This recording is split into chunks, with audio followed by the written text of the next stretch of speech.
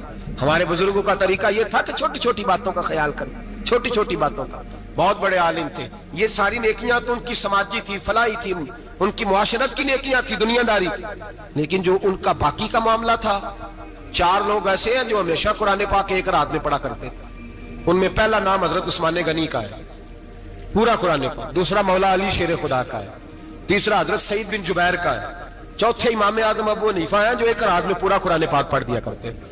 جس جگہ امام اعظم کی قبر بنی ہوئی ہے نا, اعظمیہ ایک محلہ ہے بغداد کا, اس کا نام ہی اعظمیہ امام صاحب کے نام ہے. جہاں قبر بنی ہوئی ہے وہاں بیٹھ کے امام اعظم ابو حنیفہ نے 60 مرتبہ قرآن پاک ختم کیا, خود پڑھا, خود فرمایا یہاں میں نے دفن ہونا. اس جگہ 60 قرآن پاک پڑھے. رمضان کا مہینہ آتا تھا تو امام صاحب ایک قرآن پاک دن میں پڑھتے تھے, ایک رات کو پڑھا کرتے تھے, ایک قرآن پاک سنایا کرتے تھے. امام صاحب رحمت اللہ علیہ ساری رات نفل پڑھتے.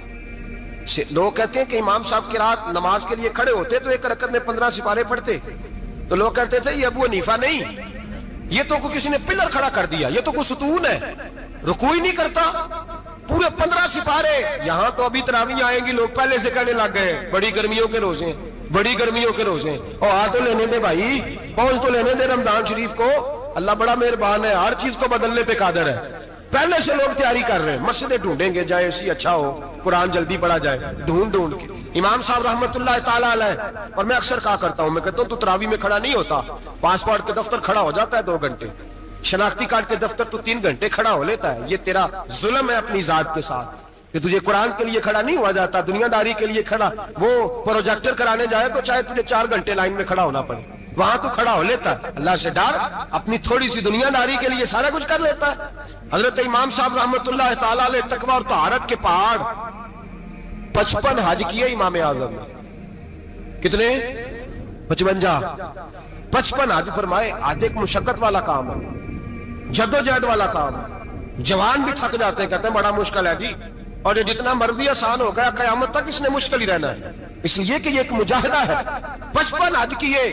آخری حج پہ گئے تو کعبے کے مجاور کو کہنے لگے ذرا کھول نہیں دیتے کعبے کا دروازہ, میرا اندر جانے کو دل کرتا ہے. اس نے دروازہ کھولا, اندر گئے تو کہنے لگے خدایا, 2 جملے کہے, کہنے لگے اے اللہ جتنا تو نے مال دیا تھا میں اتنا شکر نہیں ادا کر سکا, اور جتنا تو نے علم دیا تھا میں اتنا عمل نہیں کر سکا, اب بوڑھا ہو گیا ہوں, مہربانی کرنا مجھ سے درگزر والا معاملہ کر, اور اے اللہ اگر تو مجھے بتا دے کہ تو راضی یا ناراض ہے تو میں ذرا سکون سے مر جاؤں. کہتے ہیں کعبے کی دیواروں سے آواز آنے لگی, ابو حنیفہ تیرا رب تجھ سے بڑا راضی ہے. داتا گنج بخش علی اجمیری جیسا بابا 1000 سال پہلے لکھ کے گئے کشف الماجوب میں, داتا صاحب نے لکھا ہے 1000 سال پہلے کشف الماجوب میں. داتا صاحب فرماتے ہیں میں حضرت بلال کی قبر پہ حاضری دینے گیا, یعنی 1000 سال پہلے کے مسلمان بھی قبروں پہ مزاروں پہ جایا کرتے تھے. داتا صاحب لکھتے ہیں, کہتے ہیں ملک شام میں حضرت بلال حبشی کی قبر پہ حاضری دینے گیا, میں قبر پہ حاضری دے کے تو ساتھ لیٹ گیا, میری آنکھ لگ گئی, مجھے خواب میں نبی پاک کا دیدار نصیب ہوا. گویا حاضری حضرت بلال کی, اور برکت یہ کہ وہاں مجھے مصطفیٰ کا دیدار نصیب ہو رہا ہے. فرماتے ہیں نبی پاک میری خواب میں آئے, حضور نے ایک بوڑھے بابے کے گلے میں ہاتھ ڈالا ہوا ہے اور اپنے ساتھ چلا رہے ہیں. میں نے عرض کی یا رسول اللہ یہ کون ہے؟ تو نبی پاک نے فرمایا یہ تیرا امام اعظم ابو حنیفہ ہے. فرماتے ہیں مجھے سمجھ آ گئی کہ امام اعظم بھٹک اس لیے نہیں سکتے کہ انہیں رسول پاک نے سارا عطا فرمایا ہے, وہ بھٹک اس لیے نہیں سکتے کہ نبی پاک نے انہیں سارا دیا.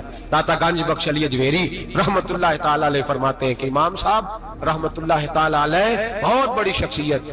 امام اعظم کا پیغام کیا ہے؟ انہوں نے فقہ بنائی, دین پھیلایا, جتنی بھی میں نے باتیں سنائی سارا پیغام ایک پیغام ہے امام صاحب. امام صاحب رحمت اللہ تعالی علیہ فرماتے ہیں کہ دین پر عمل کرنے والوں کو بھی کسی اچھی صحبت کی ضرورت ہوتی ہے. عمل کرنے والے کو آپ فرماتے ہیں کئی دفعہ عمل کرنے والے کا عمل بھی ٹوٹ جاتا ہے, استقامت نہیں رہتی. فرماتے ہیں اچھی صحبتیں تلاش کرو, ان کے پاس بیٹھا کرو, ورنہ ہو سکتا ہے جو عمل تم کر رہے ہو اس میں کمی آ جائے. جتنا نیک لوگوں سے رابطہ زیادہ رہتا ہے انسان کا دین پر عمل زیادہ رہتا ہے. جتنا نیک لوگوں سے پیچھے ہٹتا ہے اتنا دین سے. آپ فرمایا کرتے تھے اگر 2 سال نہ ہوتے جو میں نے امام جعفر صادق کی صحبت میں گزارے ابو حنیفہ ہلاک ہو جاتا. اپنے آپ کو رب کریم کے بندوں کے ساتھ لگا کے رکھیں, جوڑ کے رکھیں. اگر ہمارا رب کریم کے بندوں سے رشتہ رہے گا تو قرآن و سنت سے رشتہ رہے گا. ہم لوگوں نے نا ترقی بڑی کی پر اندر کی ترقی رک گئی. ہم روحانی طور پر کمزور ہوئے, روز بروز ہو گئے, روز بروز. ہماری وہ دلچسپیاں دین کے ساتھ, وہ تقوی, وہ پرہیزگاری, وہ امانت داری, وہ ایک پیسہ کسی کا اٹھانا تو خوف کرنا, مسلمانوں میں روز یہ مثالیں پیدا ہوتی تھیں. پر آہستہ آہستہ دنیاوی ترقی بڑھ گئی, دل کی, روح کی, روحانیت کی ترقی رک گئی.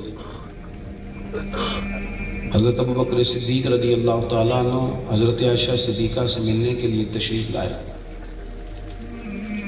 تو حضرت عائشہ صدیقہ رضی اللہ تعالیٰ عنہ کے گھر تشریف لائے. آپ اس وقت امیر المومنین تھے, نبی رحمت علیہ السلام کے وصال ظاہری کے بعد.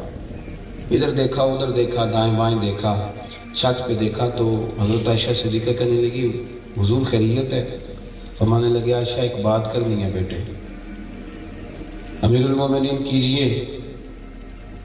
تو فرمانے لگے عائشہ ناراض نہ ہونا, تمہاری چھت پر نہ نور برسا کرتا تھا, اور آج میں نے بڑا تلاش کیا ہے وہ مجھے نظر نہیں آیا. وہ کہاں گیا نور, کدھر؟ جناب عائشہ صدیقہ رو پڑی, اتنا روئی کہ دوپٹہ بھیگ گیا, آنچل بھیگ گیا آنسوؤں کے ساتھ. کہا حضور میں نے نا اصرار کیا ہے بہت ساری کنیزوں نے, تو میں نے کل ایک نیا جوڑا سلوا کے پہن لیا ہے. تو میں پتر اس کا مطلب ہے تیری توجہ دنیا داری کی طرف ہو, یہ جوڑا اتار دے, وہ پرانے والا پہن لے. تیری چھت پہ نا نور برسا کرتا, تیری چھت پہ نور برستا تھا, وہ نظر نہیں آیا. اپنے باطن کا خیال رکھیں, ہمیں نہیں پتہ ہوتا, یہ بگڑ جاتا ہے. میں اب آپ کے بیچ کچھ ایسی باتیں جو کر بھی نہیں سکتا. ہمارے صوفیاء نے لکھا ہے مریدوں کی وجہ سے بھی خرابی ہوتی ہے. جو تعریفیں ہوتی ہیں نا بڑی زیادہ, اٹھا کے شیخ کو بٹھا دیتے ہیں کہیں, پتہ نہیں کیا بن گیا ہے, اپنی ترقی کئی دفعہ رک جاتی ہے. شیخ شہاب الدین سہروردی رحمۃ اللہ تعالیٰ علیہ گھنٹوں بیٹھے رہتے تھے مسلح پہ. تو لوگ بڑے ہوتے ہیں نا مثالیں دینے والے, کہ حضرت جی یہاں دنیا ملنے آئی ہے, آپ مسلح پہ بیٹھے ہوئے ہیں, لوگ آپ کا انتظار کر رہے ہیں اور آپ نفلوں میں لگے ہوئے ہیں. پہلے ان سے تو ملنے, تو آپ فرمانے لگے یہ مجھ سے دعائیں قبول کرانے آئے ہیں, تو اگر میں رب اور رسول سے کچھ لوں گا نہیں تو انہیں دوں گا کیا؟ پہلے کچھ لے تو لینے دو, وہاں سے کچھ لوں گا تو یہاں دوں گا. یہ آؤ بھگت, یہ شور شرابے, یہاں بھی روحانیت میں خرابی ہے. اپنا خیال رکھو. اپنا, میں کہہ چکا ہوں کہ تو اگر میرا نہیں بنتا نہ بن, اپنا تو بن. علامہ اقبال کہنے لگے دل بیدار فاروقی, دل بیدار کراری. کہنے لگے یاد رکھنا اگر تیرا دل بیدار ہو گیا تو حضرت فاروق اعظم کا طریقہ ملے گا, حضرت علی کا طریقہ ملے گا. اور ایک درویش نے کہا تھا کہ زندگی زندہ دلی کا نام ہے, مردہ دل کیا خاک جیا کرتے. اگر تیرا دل ہی مردہ ہے, تیرا دل ہی اگر مردہ ہے, تیرے دل میں کوئی شے ہی نہیں. نبی پاک صلی اللہ علیہ وسلم نے فرمایا یاد رکھنا جس کے سینے میں کچھ قرآن ہے وہ زندہ ہے, جس کے سینے میں قرآن ہی کوئی نہیں وہ تو چلتا پھرتا مردہ ہے. اپنا نظریں جھکائیں, تھوڑا غور کریں کہ یہ کیوں نہیں کر رہا نماز پڑھنے کو دل, یہ کیوں نہیں کر رہا اللہ اللہ کرنے کو, یہ کیوں مائل ہو رہا ہے کہ دنیا ہونی چاہیے. مسئلہ کیا ہے, کدھر گیا وہ سارا کچھ, وہ احساس, وہ شدت. حضرت عبد الرحمن ابن عوف رضی اللہ تعالیٰ عنہ حضور کے وصال کے بعد حضرت عائشہ صدیقہ کے دروازے پر بیٹھ کے رویا کرتے تھے. دروازے پر چھوٹا آدمی نہیں, مکے کا مدینے کا سب سے مالدار بنا, اور فقیروں کی طرح جھولی بچھا کے مصطفیٰ کے دروازے میں بیٹھے رو رہے. جناب عائشہ صدیقہ باہر آ کے کہتی عبد الرحمن کیا ہوا؟ عرض کی اماں جی دیکھیں نا میرے پاس کتنی زیادہ دولت پڑی, اتنا میں مالدار ہوں. اور کیا ان کا طریقہ تھا اپنی روحانیت بحال رکھنے کا. فرمانے لگے امیر حمزہ مجھ سے افضل تھے, اور جب وہ دنیا سے گئے تھے تو ان کے پاس کفن کے کپڑا پورا نہیں تھا. مصعب ابن عمیر مجھ سے افضل تھے, اور جب کفن دیا جا رہا تھا تو سر ہم نے ڈھانپ دیا تھا اور پیروں پہ گھاس ڈال دی تھی. اماں جی وہ افضل لوگ تھے, لیکن اس حال میں انہوں نے دنیا چھوڑی کہ کفن کو کپڑا پورا نہیں تھا. اور میں نے اتنی دولت جمع کیا, مجھے ڈر آتا ہے, رات بھی خواب دیکھی ہے کہ میں ڈوبنے لگا ہوں. اماں جی آپ کے دروازے نور پہ خیرات دینے آیا ہوں, میں نے لیا دعا کریں.